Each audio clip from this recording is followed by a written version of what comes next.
Hey y'all, I'm back. So it's Denise. I'm a shared Airbnb host and super host. And I think I explained what shared Airbnb was last time I talked to you. Basically, it means I'm sharing the home. So I'll be there at the same time that someone is using the space, right? So I have like a whole separate room that's basically a suite. So, and I'm not going to use, I can only use one room at a time, which is why one of the reasons why I decided to Airbnb, right? So, and I kind of talked about that a little, but maybe I need to go into more depth. So, I traveled. I love whiskey. So, I might have said that before or not, but either way, I love whiskey. So, I went to Ireland and Scotland on a whiskey tour. And the whole time, all I stayed in was Airbnbs, and the people were super cool. The spaces were super nice. And, like in Ireland, I stayed in this place that was like super cool. It was just like this house, and I was right by the two cathedrals. You could walk there, and it was just awesome. And then when I was in Scotland, before I went up into the Highlands, there could be only one. I had to do that. I'm such a nerd. But before I went up to the Highlands, I was like Duffy Town and stuff. I was out in Inverness, and it was just gorgeous. Like, you look one direction, you're seeing the North Sea. I mean, not Inverness, Edinburgh. So one direction you're looking at the North Sea, and then the other one you're looking at Edinburgh Castle. It was just freaking gorgeous. So that's part of what made my decision to basically be an Airbnb host. Those were whole house rentals. And so what people see most of the time on Airbnb is whole house rental, but it is possible that you could just rent a room. So that is what I do. Which brings me to the reason for my video today. I got a message when I went in to check my calendar and everything. I had a message from Airbnb that said, you have low rental appeal. Wait, what? How I have low rental appeal? I'm always rented. Actually, this is the first time I haven't had anybody in my home in like a week. So yeah, the place has not been rented for like the last 7 days. So they told me I had low rental appeal because I charge too much. So let's talk about that. I don't feel that I charge too much, and really I know I need to take you through the space, and I'm gonna show you the room, especially now that there's nobody there. But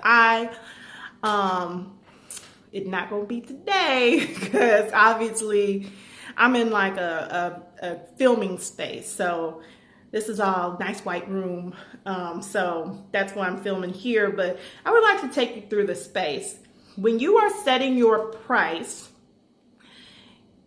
don't be concerned that you match completely the people around you. So the thing is, you always want to bid low because I want the most people as possible to stay in my home, right? And I get that. Of course you want the most people as possible to stay in your home. Who doesn't want that? That means more money for you.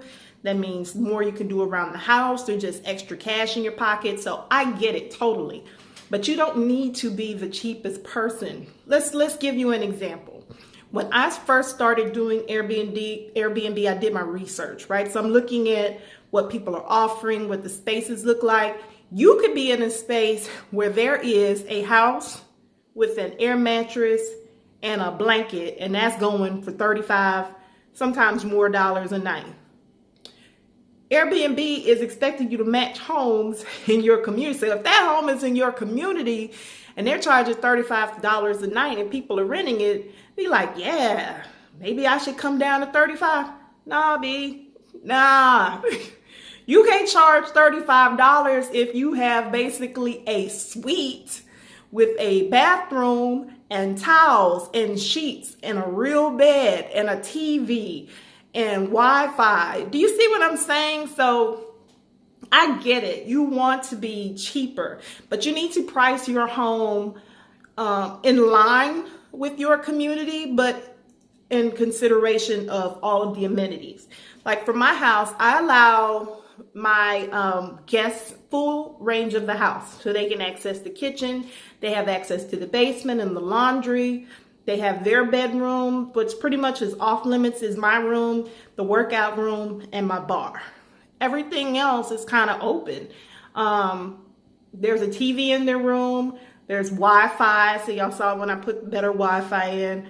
There's just no way that you could rent a space that is basically a suite. So it's not a shared bathroom space. They have their own bathroom in their room. So they don't have to come out. If they don't have to eat, they can just stay in there and never leave until it's time for them to go. So you cannot price a space like that at the same price point as you would a space that's an air mattress with a blanket and nothing else. Some of those places don't even have chairs. So you really want to do your research. Look at other spaces in your area. Look at what they have. Look at where they are. Some place that's close to the train, like they can walk out the building and walk across the street to the train, I would expect them to be a little more expensive than a place where you have to drive to the train station and pay to park your car. Do you understand what I mean? So don't be as concerned with pricing your space to match exactly what somebody else has because it doesn't make sense, right? You're not always going to be the exact same space. You're not always going to have the exact same things. Now, if you're in an Airbnb space and your neighbor that's right next door is also renting their home on Airbnb, but they have way more than you, it's a much nicer space, they have free parking and all this, okay. Maybe you bring your price down a little bit to compete with theirs. But yeah, don't let that bother you. So would I change my price? Yes, I would change my price somewhat, being cognizant of those factors. You need to consider also continually accessing your calendar, continually making sure your dates are updated, making sure your prices are updated. If you know you live next to a convention center or a stadium where they're playing football games or there's concerts or there's a big festival that happens in your area. So I live in the DC metro area. Congressional Black Caucus weekend is a big deal. The Cowboys Redskins game is a big deal. So these are times that you might want to adjust your price and be a little higher. I promise you're still going to come in cheaper than hotels, right? Because they're charging astronomical fees, plus taxes, plus taxes, plus taxes, plus taxes.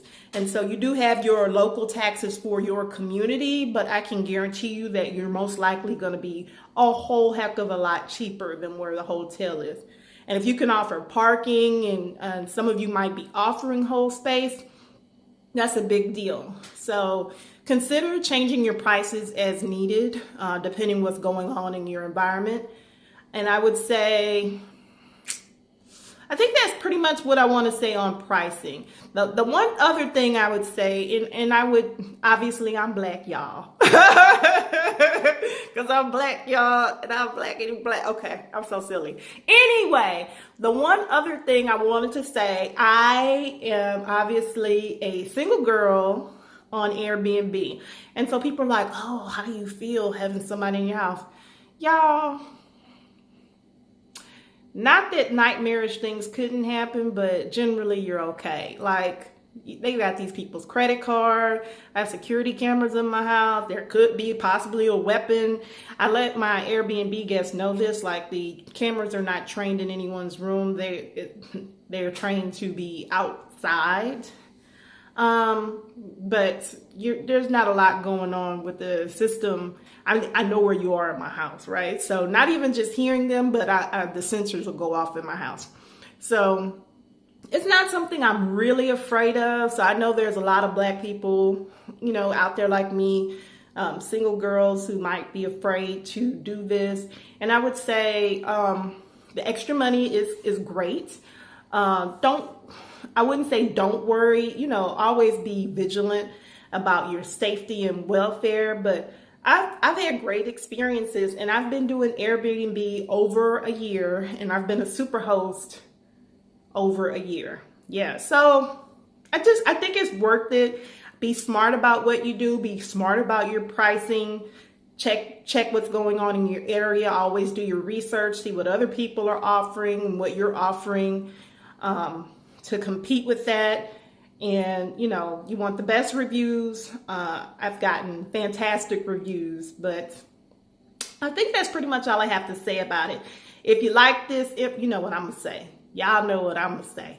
Hit that subscribe button. Hit that subscribe button. So if you like what I have to say, please definitely subscribe. If you have questions, comments, leave the information. I would love to speak with you. If you have ideas for videos you would like to see, hit that subscribe button. But just let me know, because I would just love to interact with you.